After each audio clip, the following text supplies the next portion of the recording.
Xaloyiq, o'ylab ko'ring. Siz meni o'ldirish bilan muddaongizga yetolmaysiz. Siz xalq oldida javob berasiz. Hademay tong otadi.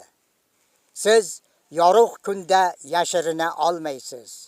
Men yorug' kunni ko'rib turibman.